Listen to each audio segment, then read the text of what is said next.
The mantle had fallen.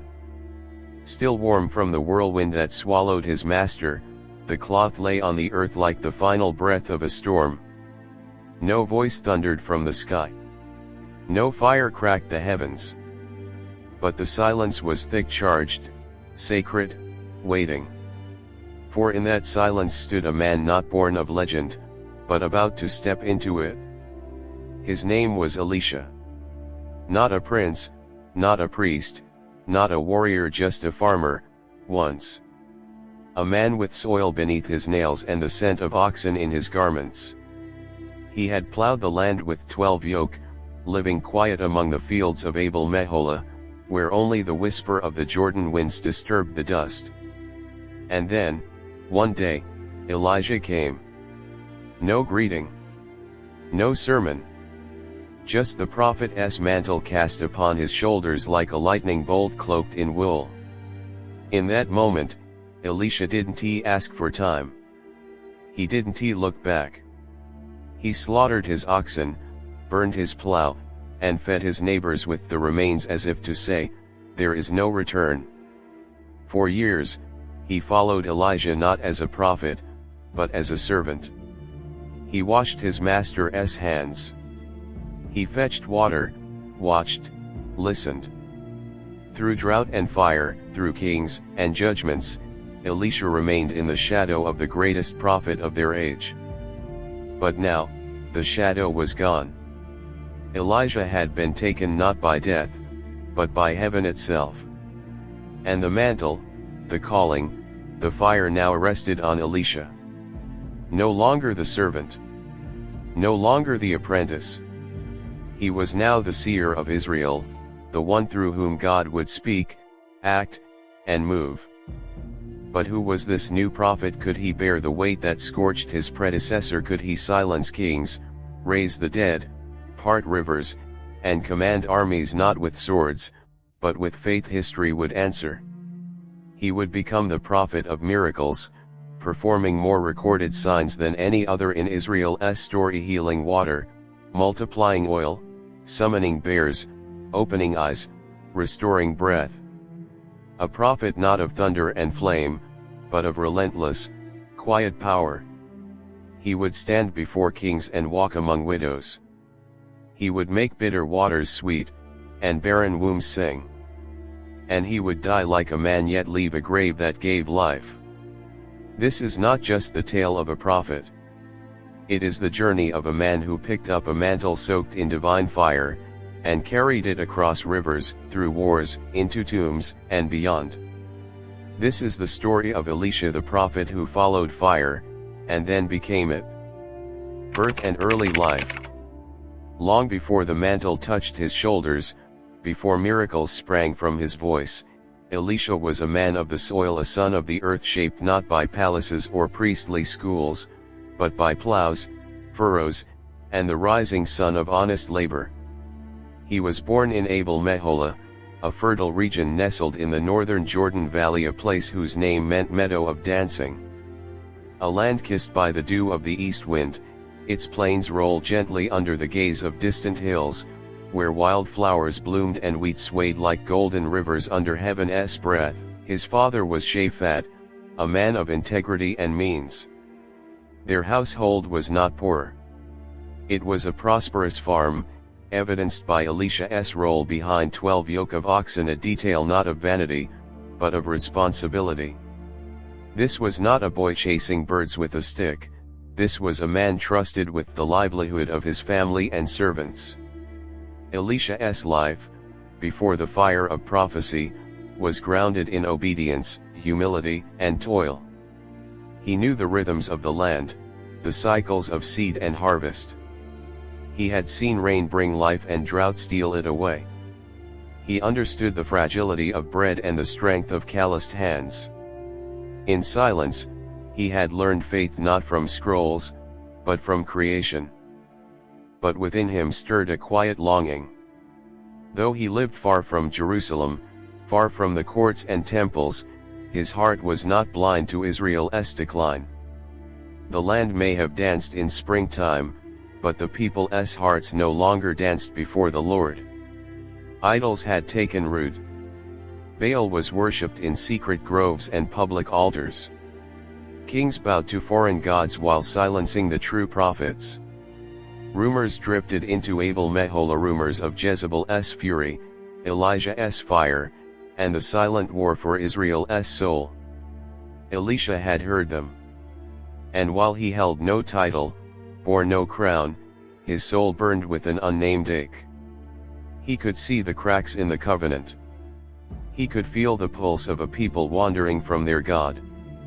And though he had not spoken it aloud, a question lingered on his tongue: what can one man do? Then came the day Elijah passed by. The old prophet came not with a trumpet or an entourage, but alone, weathered, silent, and wrapped in mystery. He did not ask Elisha to follow. He simply approached, removed the mantle from his shoulders, and laid it upon the younger man's back. A gesture so simple yet as weighty as Sinai itself. In that moment, something ancient stirred. Elisha paused. He knew what it meant. He was being called not to fame, but to fire. Not to safety, but to surrender. He asked only to kiss his father and mother goodbye. Then, with divine resolve, he slaughtered the oxen, burned the wooden plow, and fed the people. It was not just a farewell. It was a sacrifice. He burned the past so he could not return to it. Thus, the farmer became a prophet's shadow. And soon, the shadow would shine with its own light. World at that time. The world into which Elisha was called was a kingdom trembling beneath the weight of its own betrayal. Israel, once a people rescued by fire and sea, once bound to the living God by covenant and promise, had begun to rot from within. The northern kingdom, Israel, was ruled by King Ahab and his descendants, a dynasty steeped in wickedness and compromise. Though Ahab himself was long dead by Elisha's time, his legacy still poisoned the land. He had married Jezebel, a Sidonian princess who brought with her not only beauty and power but idolatry, bloodlust, and the cult of Baal. It was Jezebel who built altars to Baal across Israel. It was Jezebel who hunted the prophets of Yahweh. It was Jezebel who taught Israel to bow to the skies and sacrifice to gods that did not breathe. Though Elijah had struck a mighty blow at Mount Carmel, though fire had fallen and voices had cried, "The Lord, He is God," the hearts of the people quickly turned again. Rain had come, but so had forgetfulness. Jezebel's influence did not end with her death. Her children carried the same venom. Idolatry remained entrenched. The land was fractured. Politically, the kingdom was unstable. Kings rose and fell in bloody succession. Jehoram, Jehu, Jehoahaz, each one ruled in the shadow of their father's sins. The throne was no longer a symbol of righteousness, but a seat of intrigue, murder, and fear. In Judah to the south, the temple of the Lord still stood, but even there, idolatry was taking root, creeping through alliances and royal marriages. The line of David, though unbroken, was no longer uncorrupted. The people, too, were caught in the chaos. They lived between altars: the altar of Yahweh, where truth flickered like a candle in the wind, and the altars of Baal and Asherah, where crowds gathered in revelry, not repentance. Prophets were mocked. Righteous men were hunted. Evil was called good. Good was silenced. The law of Moses was read less and less, while omens and foreign rites replaced the sacred feasts. And above it all loomed fear: fear of war, fear of drought, fear of enemies pressing at the borders. The Arameans in the north were restless. Syria, under King Ben-Hadad, launched raids into Israelite territory. Cities were besieged. Walls trembled. The cries of children echoed in the streets as famine and conflict grew. In such a world, the voice of a prophet was not welcome. It was disruptive. dangerous. A man who spoke for God became a target for both kings and crowds. Yet this was the world to which Elisha was called. A world of broken altars. A world of false prophets with smooth words. A world where the true God was hidden behind veils of smoke and compromise. It was into this darkness that Elisha would step, not with an army, not with a sword, but with a mantle once worn by fire and thunder. He would walk through cities haunted by demons, across fields soaked in innocent blood, and through palaces wrapped in lies. He would speak into this world not as a whisper, but as a storm of miracles, a river of truth, a light not easily extinguished. The world was crumbling. But Elisha would rise. Signs of prophethood. The day Elijah vanished into the heavens, something ancient stirred in the earth. The chariots of fire had come and gone, but their burning trail had not disappeared. It lingered in the eyes of one man, Elisha, who now stood at the threshold of a destiny that no man could fully grasp. And the first signs of that destiny came quickly, unfolding like a storm too quiet to ignore. The mantle had fallen.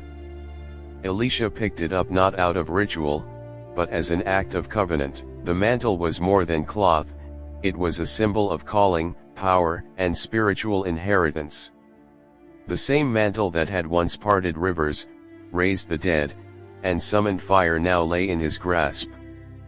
But would it work for him? Would heaven respond to the touch of another? There was only one way to know. He returned to the Jordan River, the same river they had crossed together, now standing between him and the sons of the prophets watching from a distance. Holding the mantle in both hands, Elisha struck the water and cried, not as a man repeating magic, but as a prophet daring heaven to acknowledge him, "Where is the Lord, the God of Elijah?" And the river split. The waters peeled back, trembling under invisible hands, revealing dry ground between the walls of the flow. Elisha stepped forward. The sons of the prophets fell silent. The first sign had come. But it would not be the last. The people of Jericho, desperate and grieving, approached Elisha with a concern. Their city was well placed and beautiful, but its water was cursed, barren, bitter, and deadly. Without hesitation, Elisha asked for a bowl of salt. He went to the spring, scattered the salt into the waters, and declared, "Thus says the Lord, I have healed this water. Never again shall death or barrenness come from it." And so it was. The waters became sweet, life flowed back into the soil, and the people saw not just a miracle but a restoration, a glimpse of the divine authority Elisha now carried. But not all signs were gentle. As he journeyed from Jericho to Bethel, a group of mocking youths came out, jeering at him with scornful laughter, "Go up, you bald head. Go up." They spoke not merely against his appearance, but against his office, as if to say, "Ascend like your master. You are nothing."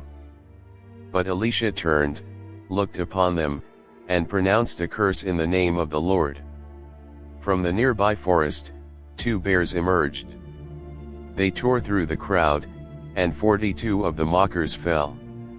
The sign was unmistakable: this was no ordinary man.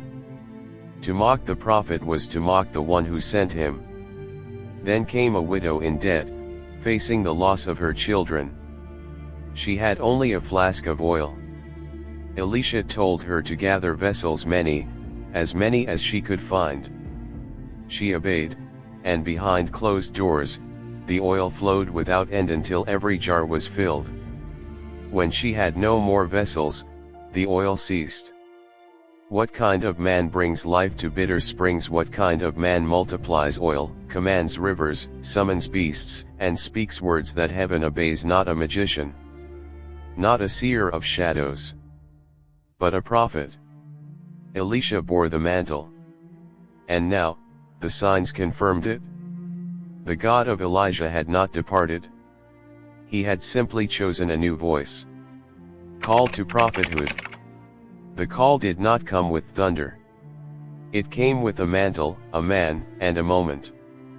Elisha's call to prophethood was not sealed in some smoky temple or written in heavenly script. It was a collision between the ordinary and the eternal, a quiet interruption of a plowman's life by a prophet of flame.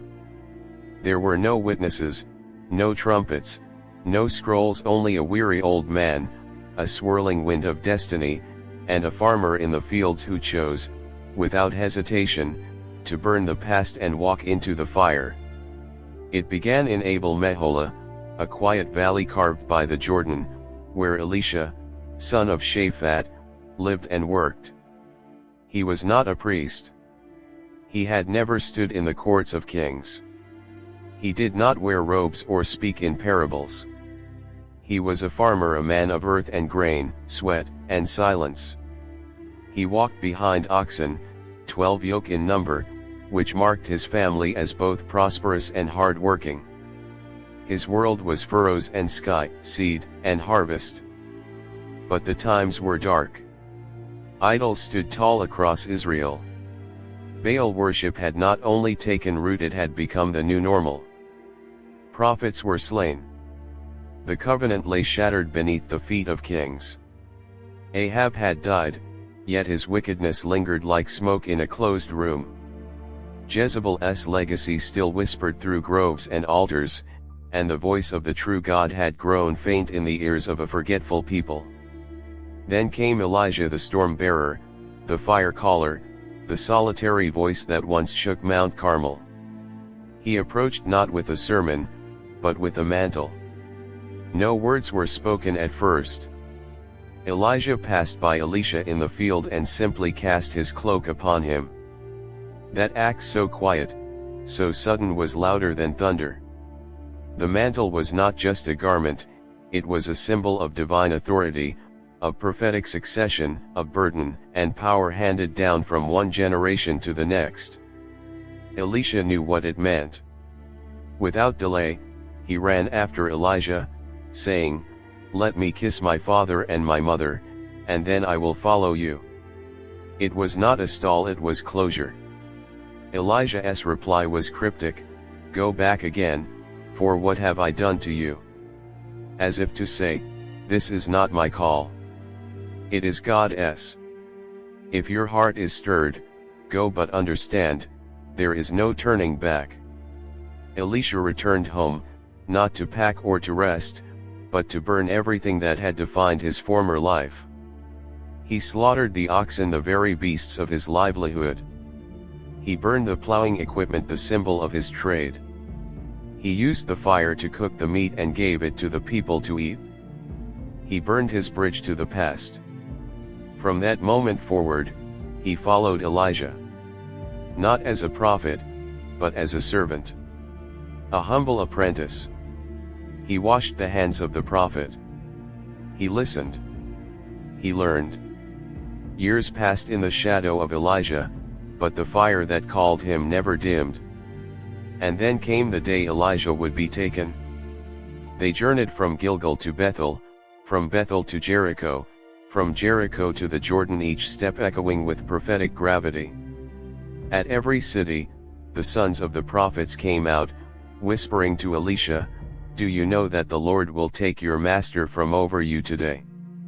He always replied, "Yes, I know. Keep silent." He could feel it in his bones. A holy end was near. At the Jordan River, Elijah struck the water with his mantle. The river parted. They crossed over on dry ground. Then, Elijah turned to Elisha and said, "Ask what I shall do for you before I am taken from you." It was an offer not just of a final gift, but of spiritual inheritance. And Elisha asked boldly, "Let me inherit a double portion of your spirit." Not for glory, not for miracles, but for the strength to bear the weight Elijah carried, and more. The phrase double portion echoed the inheritance of a firstborn son, a recognition that Elisha was now the heir to Elijah's fire. Elijah responded, "You have asked a hard thing. Yet if you see me when I am taken from you, it shall be so. Then it happened. Suddenly, a chariot of fire appeared, drawn by horses of flame, and it separated the two of them. Elijah was taken up by a whirlwind into heaven, ascending in glory, leaving no corpse, no grave, only the sky above and the earth below. Elisha cried out, "My father, my father! The chariots of Israel and its horsemen!" But there was no answer. Only the mantle, fluttering from the heavens, landing at his feet. He tore his own garments, his old identity, and picked up the prophet's cloak. He returned to the Jordan. He struck the water. "Where now is the Lord, the God of Elijah?" And the river parted once more. The call was complete. No trumpet had sounded, no scroll had been read. But the earth knew. The water knew. The heavens knew. Elijah was gone. Elisha now bore the fire. Message and teaching. Elisha did not teach with thunder. He did not stand on mountaintops commanding flame or summon drought with a single word. His message was quieter but no less powerful. Where Elijah had been fire, Elisha was water flowing through towns and palaces, refreshing a parched nation with miracles of mercy, justice, and hope. His ministry was one of healing, provision, and restoration. In a time when Israel staggered under the weight of apostasy, political instability, and spiritual famine, Elisha became a living sign that God had not abandoned his people. His teachings were rarely long sermons. Instead, they were actions that spoke louder than words. At the heart of Elisha's message was this truth: God is not only the God of the mountaintop, he is also the God of the widow, the orphan, the soldier, the barren, and the broken. When the waters of Jericho were bitter and cursed, Elisha healed them not through display, but through simple obedience and trust. When a widow stood on the edge of slavery, he multiplied her oil behind closed doors, away from spectacle. When a barren woman in Shunem offered him a room, he blessed her with a son, and when that child died, he brought him back to life. These were not grand speeches. They were living parables. He fed 100 men with just a few loaves, echoing the mercy of the God who once fed Israel in the wilderness. He caused iron to float on water, reminding those around him that nothing is too heavy for heaven. He opened the eyes of a servant so that he could see the chariots of fire protecting them, proving that what is unseen is more real than what is feared. Elisha's teachings also confronted corruption. When Naaman the Syrian, a foreign commander, sought healing from leprosy, Elisha did not come out to meet him like a king. Instead, he sent a message: "Wash in the Jordan 7 times." It was a humbling act, meant to show that healing comes not from ritual or power, but from obedience and faith. When Naaman tried to offer riches in return, Elisha refused. His message was clear: God's grace is not for sale. Yet when Elisha's servant Gehazi secretly chased after Naaman and took gifts in the prophet's name, Elisha exposed his greed, and the leprosy of Naaman clung to Gehazi forever. The lesson: spiritual authority cannot be bought. It must be walked in truth. Throughout his ministry, Elisha moved through palaces and villages, battlefields and homes, teaching the same timeless truths. That faith must be lived. That God's compassion extends beyond borders and bloodlines. That power must serve, not exploit. That the miraculous is not magic but a whisper from heaven. Elisha was not just a prophet who performed miracles. He was a man who taught through mercy. A prophet whose every act said one thing clearly: God is still here. Challenges and opposition. Elisha's path, though paved with miracles, was not a road free of resistance. He walked through a land fractured by idolatry, ruled by kings who feared prophets more than they feared God. His was not a ministry of applause, it was a journey through suspicion, deception, and spiritual warfare that wore many masks. His first opposition came not from foreign enemies but from within Israel itself. After Elijah's ascent, Elisha returned across the Jordan, but his authority was immediately questioned. Though the waters parted beneath his feet, though the mantle of Elijah now rested on his shoulders, many still saw him as the servant, not the seer. The sons of the prophets at Jericho doubted Elijah's departure. They pressed Elisha to let them search for Elijah's body, as if God's act could be undone by human effort. Elisha consented, but only to expose their unbelief. The search was in vain. From the start, he bore the weight of skepticism. But doubt soon gave way to mockery, and mockery, to judgment. As he approached Bethel, a stronghold of idolatrous worship and corrupt priests, a gang of youths emerged from the town. They jeered, calling out, "Go up, you bald head! Go up!" It was more than childish insult. Their words were a scornful reference to Elijah's heavenly ascent, mocking Elisha as a fraud, as one unworthy of the fire. Their defiance was a symptom of the city's spiritual decay. Elisha turned, and with divine authority, cursed them in the name of the Lord. 2 bears came out of the forest and mauled 42 of them. The message was clear: to mock the prophet was to defy the one who sent him. But Elisha's greatest challenges came from those in power. During the reign of King Joram, son of Ahab, Elisha navigated a kingdom teetering on rebellion and war. The Arameans under Ben-Hadad attacked repeatedly, besieging cities and pillaging Israel's land. At times, Elisha stood alone as the true source of Israel's defense, not through weapons, but through vision. When Ben-Hadad plotted secret attacks, Elisha, through divine insight, warned Israel's army again and again. The enemy king grew enraged. "Who among us is for the king of Israel?" But his servant replied, "None, my lord. It is Elisha the prophet who tells the king of Israel the words that you speak in your bedroom." Ben-Hadad sent an army to capture Elisha in Dothan. Surrounded by horses and chariots, Elisha's servant cried out in fear. But Elisha remained calm. He prayed, and the young man's eyes were opened, and he saw the hills ablaze with heavenly chariots of fire. Elisha then prayed again, and the enemy army was struck blind. He led them straight into the capital city of Samaria, where they were surrounded. Yet Elisha commanded mercy, not slaughter. "Feed them and send them back." The prophet disarmed war not with sword, but with grace. But grace did not shield him from blame. When Samaria later suffered a terrible siege, women eating their own children in desperation, King Joram blamed Elisha. He swore an oath, "May God do so to me and more also, if the head of Elisha remains on his shoulders today." He sent a messenger to execute the prophet. But Elisha, through foresight, awaited him and declared a word of hope: by the next day, food would be sold cheaply in the gates of Samaria.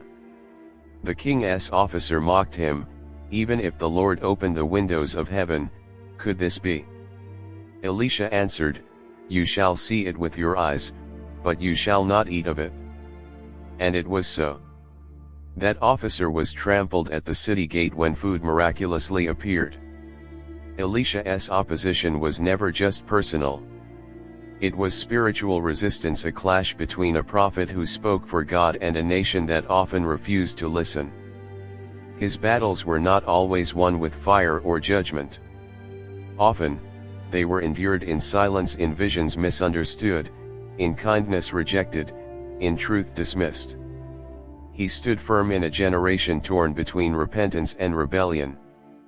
And through every threat, every siege, every mocking voice, Elisha bore the burden of a prophet called not just to speak but to suffer, to warn, and to wait for hearts to turn. Legacy and impact. When Elisha died, the world did not erupt in thunder. No fiery chariots came.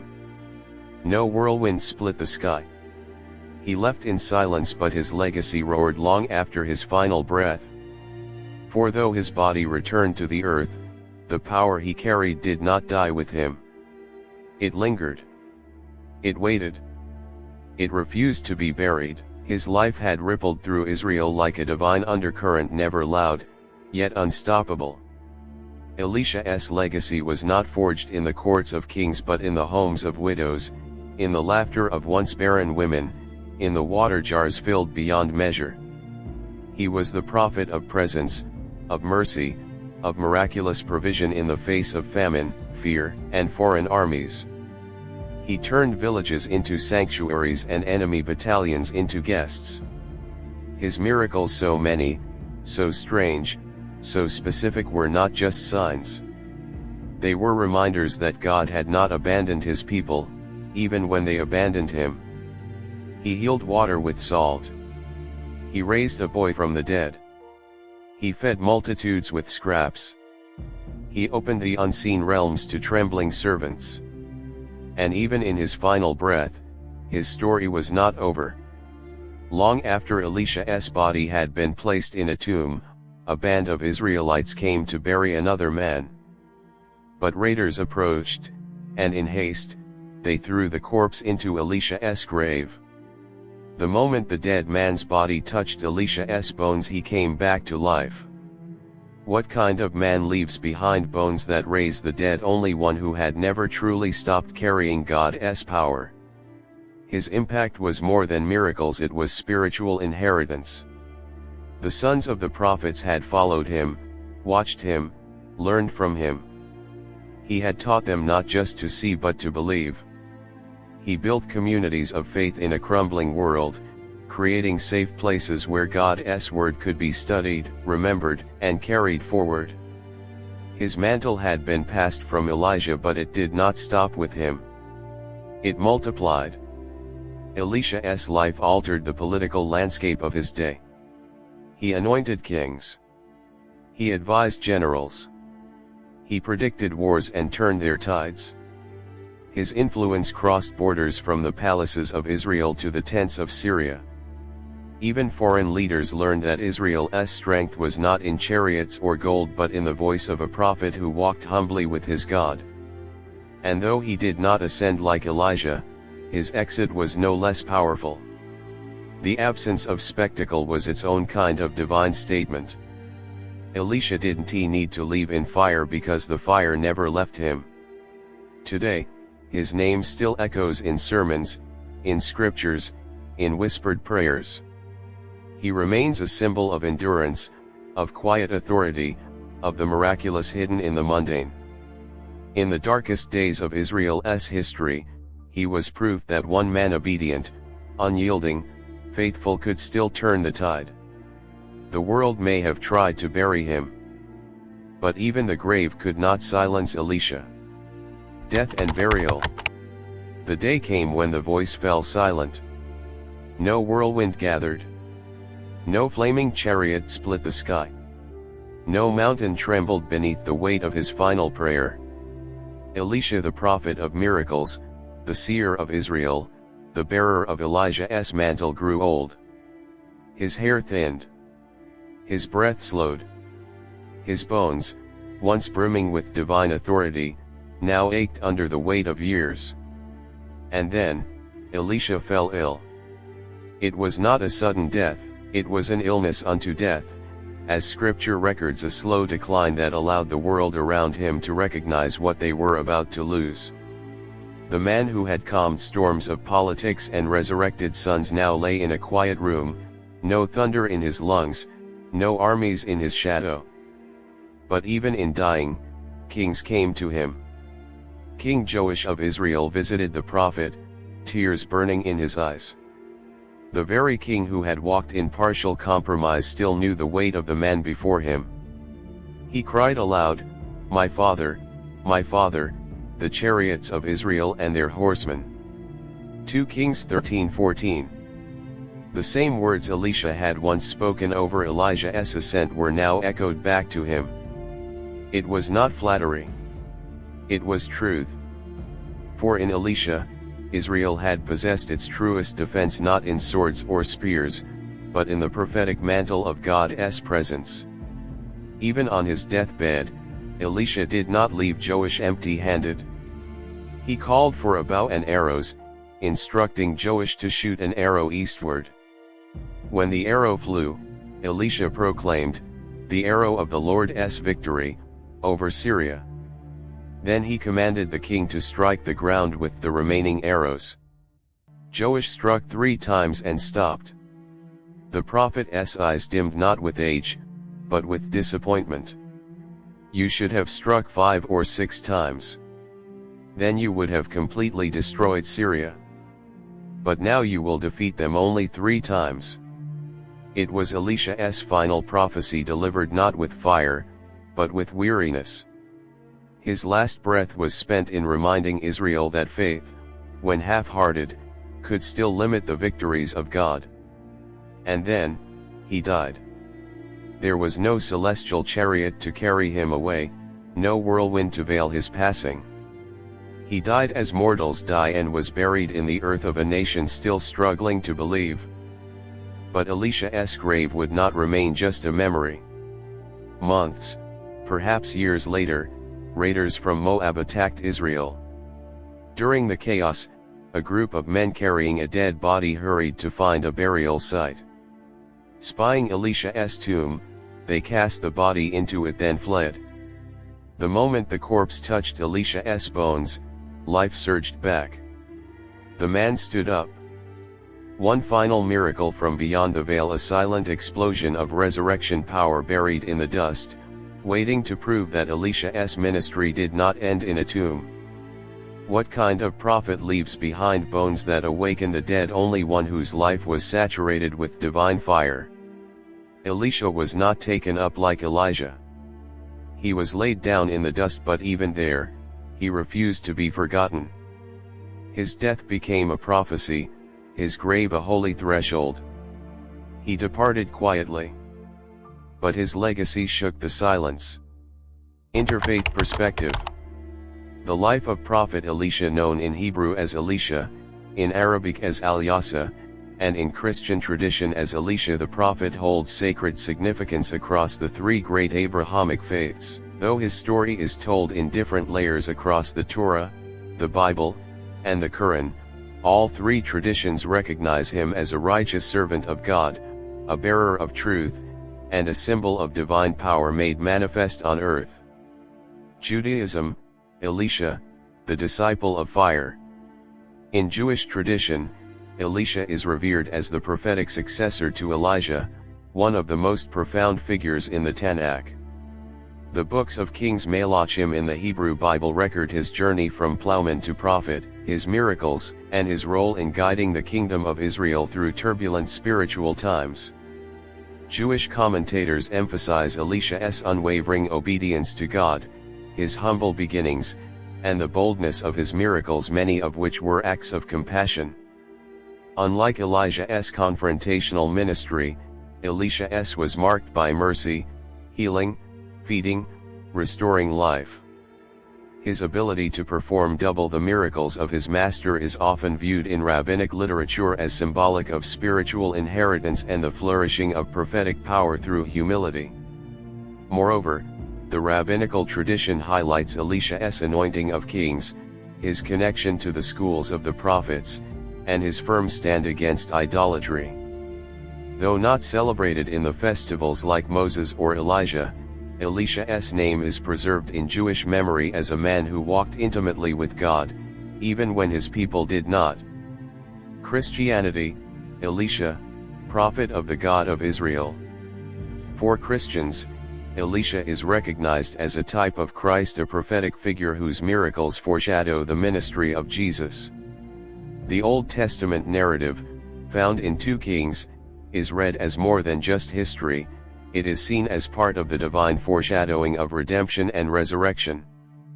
Elisha's acts, raising the dead, healing the sick, feeding multitudes, and cleansing lepers, mirror those of Jesus Christ.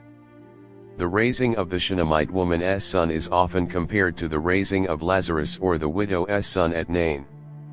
His interaction with Naaman the Syrian, a Gentile, is seen as a precursor to the inclusion of the nations into God's covenant through Christ. In the Gospel of Luke, Jesus refers to Elisha healing Naaman to illustrate that prophets are often sent to those outside of Israel, a statement that stirred controversy in his hometown. This reinforces Elisha's identity in Christianity as a prophet of grace beyond borders. Elisha's legacy continues in Christian teachings about faith, obedience, and divine provision. He is commemorated in the Eastern Orthodox Church and other Christian calendars as a saint and wonder worker, honored on feast days and in hymnology. Islam, Elisha, the righteous among prophets. In Islam, Elisha is known as Elisha, and though the Quranic details about his life are limited, he is mentioned with honor, and Ismail and Elisha and Jonah and Lot, each one we preferred above the worlds. Quran 6:86.